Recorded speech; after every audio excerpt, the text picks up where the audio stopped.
أعوذ بالله من الشيطان الرجيم. بسم الله الرحمن الرحيم. الرحمن علم القرآن خلق الإنسان علمه البيان. الشمس والقمر بحسبان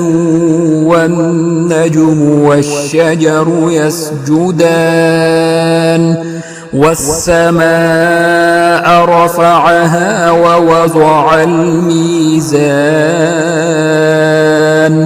ألا تطغوا في الميزان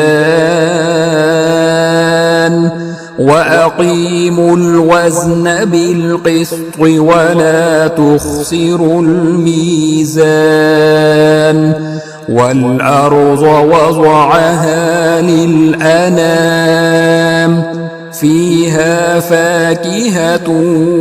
والنخل ذات الأكمام والحب ذو العصف والريحان فبأي آلاء ربكما تكذبان خلق الإنسان من صلصال كالفخار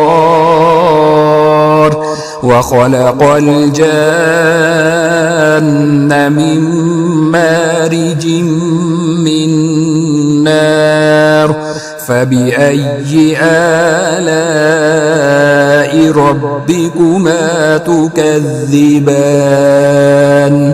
رب المشرقين ورب المغربين فبأي آلاء ربكما تكذبان مرج البحرين يلتقيان بينهما برزخ لا يبغيان فبأي آلاء ربكما تكذبان يخرج منهما اللؤلؤ والمرجان فبأي آلاء ربكما تكذبان وله الجوار المنشآت في البحر كالأعلام فبأي آلاء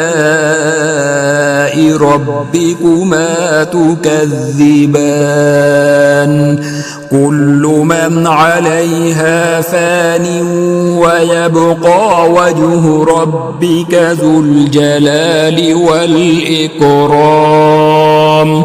فبأي آلاء ربكما تكذبان يسأله من في السماوات والأرض كل يوم هو في شأن فبأي آلاء ربكما تكذبان سنفرغ لكم أيها الثقلان فبأي آلاء ربكما تكذبان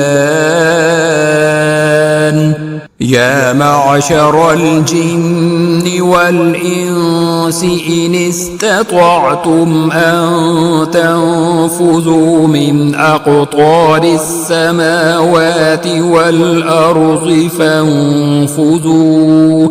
لا تنفذون إلا بسلطان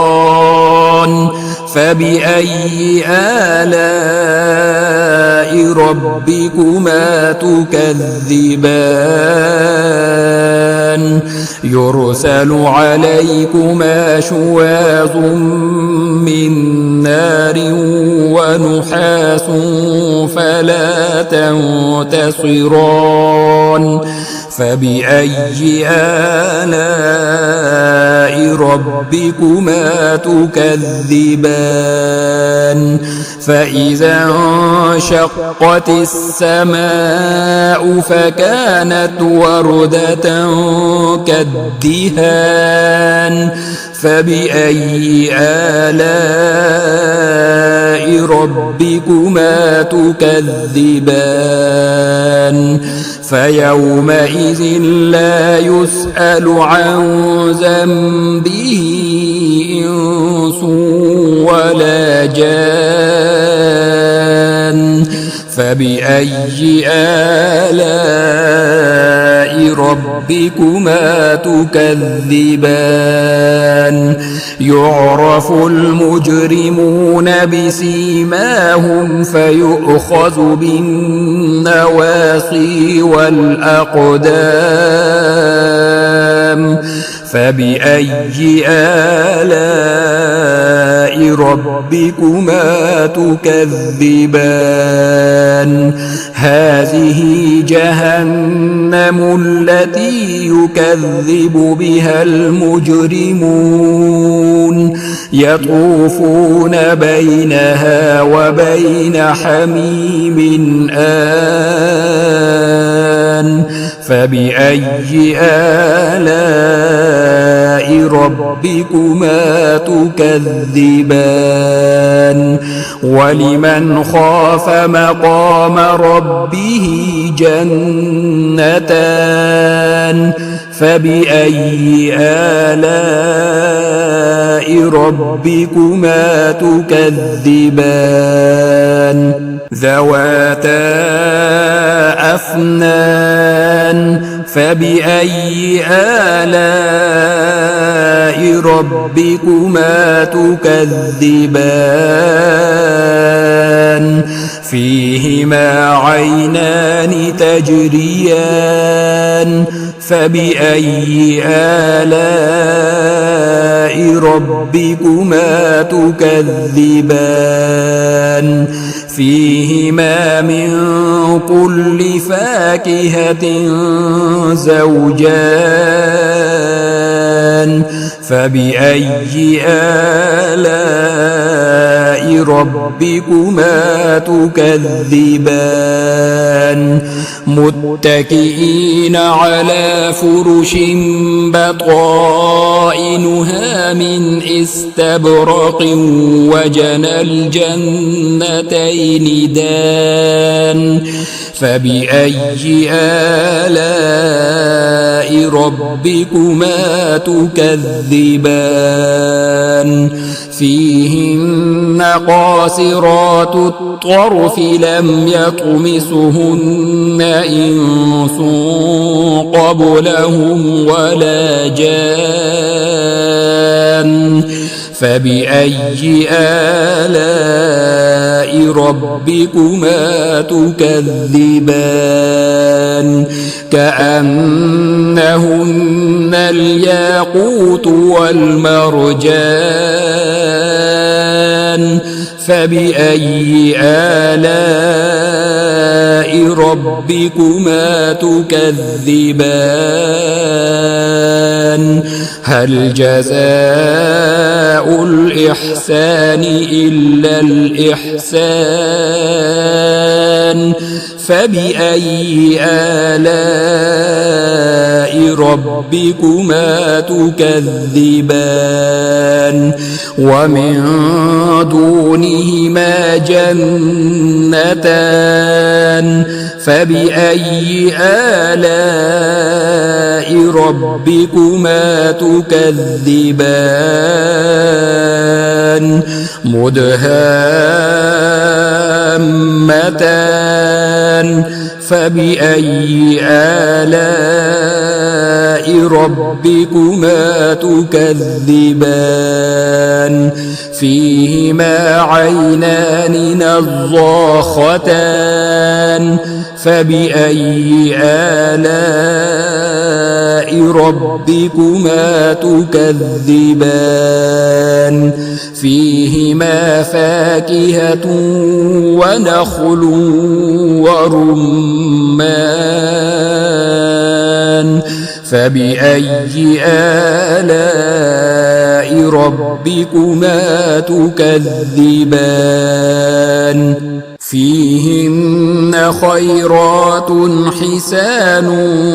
فبأي آلاء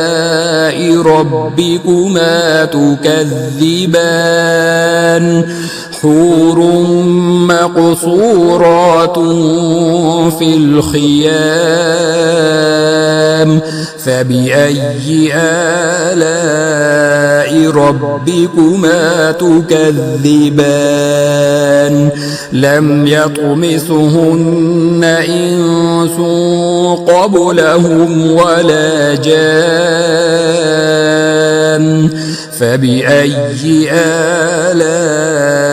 ربكما تكذبان متكئين على رفرف خضر وعبقري حسان فبأي آلاء ربكما تكذبان تبارك اسم ربك ذي الجلال والإكرام